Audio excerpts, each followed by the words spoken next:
I've been covering Dragon Sword, Dragon Nest 2 from the OG Dragon Nest developers ever since it was first announced, all the way back in 2022, 2023, over 2 years ago. I have been absolutely ecstatic every time they released a new trailer, every time they released a new update, because this game looks really freaking good. And the OG Dragon Nest devs, back when the game was popular, back when it was a banger of a title and relevant, produced a really good, really fun, really enjoyable MMO. Now, it was ultimately ruined, sure, but this right here, this might be a worthy successor to it.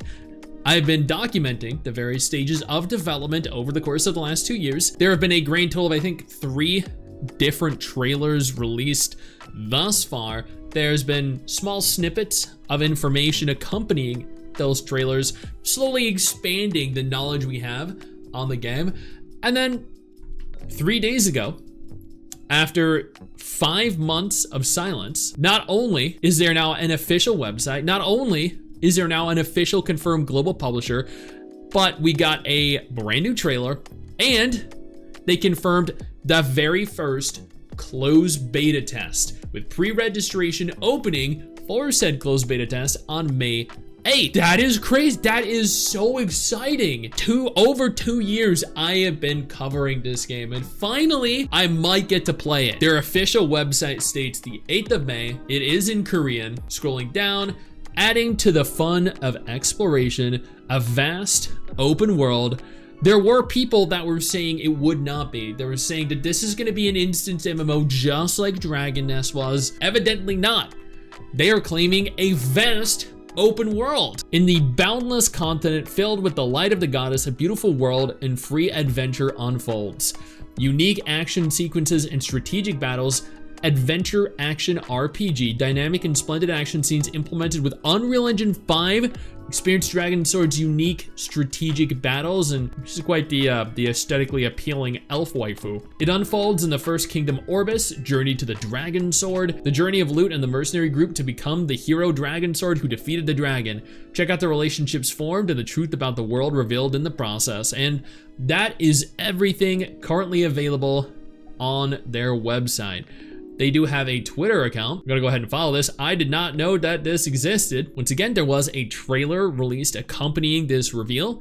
I wanna go ahead here and take a look at that. Before we go any further, I do wanna take a moment here to thank all of my incredible patrons over on Patreon and my YouTube channel members who allow for me to continue to do dedicated videos like this every single day. You guys are absolutely phenomenal, and I genuinely cannot thank you all enough for the support. God, it's such a beautiful world. I know people are gonna complain, this looks like another Genshin clone. It's just gonna be Genshin Impact.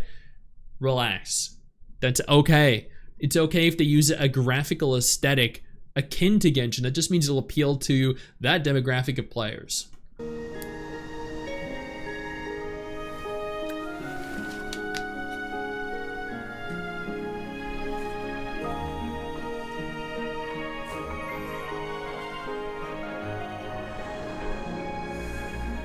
Really?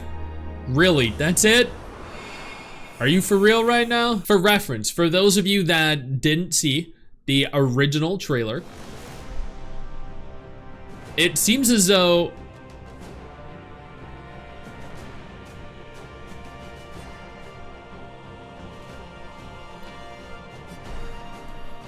I mean, evidently there are a lot of people playing together. This isn't some really small scale like Wuthering Waves or Genshin Impact style game. You can see on screen right here, just in this single frame, 5 different people. Genshin has a limit of 4, Wuthering Waves is a limit of 3. There's a 6th person, there's a 7th person over there. There are so many people out in the world actively exploring it together. This is not a small scale, barely multiplayer game. It's just, it blows my mind how cool this game looks and the scale that it's going to have.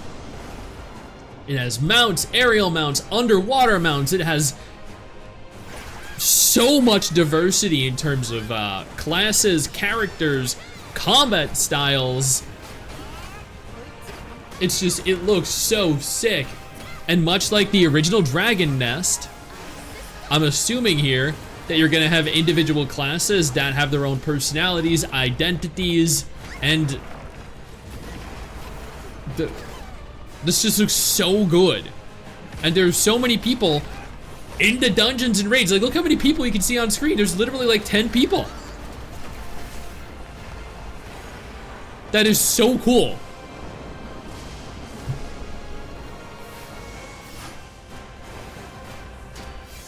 And the characters look so freaking cool. Now, it is developed by Helm 13. This is a studio that has never produced a PC or a console game before, but they did years ago produce a very high quality gacha game. That isn't really of concern to me. The only thing I think that I'm concerned about here, not from the perspective of a developer, but is from the perspective of the publisher, because it is confirmed to be published by Webzen, and Webzen are a terrible publisher that have ruined so many good MMOs. With this in mind, that doesn't mean this is gonna suck. That doesn't mean this is going to fail or be bad by extension of being connected to Webzen, but it definitely opens up the opportunity to be more than if another studio were publishing it. But in this day and age, let's be honest, we have a very finite amount of publishers that could even bring this game to the West. So at the end of the day, we just gotta take what we can get. I'm excited to try this out because it looks very fun. It looks very good, and I love anime MMOs. So either way, even if it ends up sucking, you know what? That's okay, because I'm still gonna play it. I might not play it for long, but I'm gonna get my money's worth. I know you think that you just hit the end of the video, and technically, yeah, you have. And I know your first reaction is to close out of it at this juncture, but don't. No, instead, I urge you to take a moment here and click one of the videos on screen that are coming up in just a moment, so you remain up to date with everything going on in the gacha genre. Trust me, you are not going to regret doing so. Stay flaccid.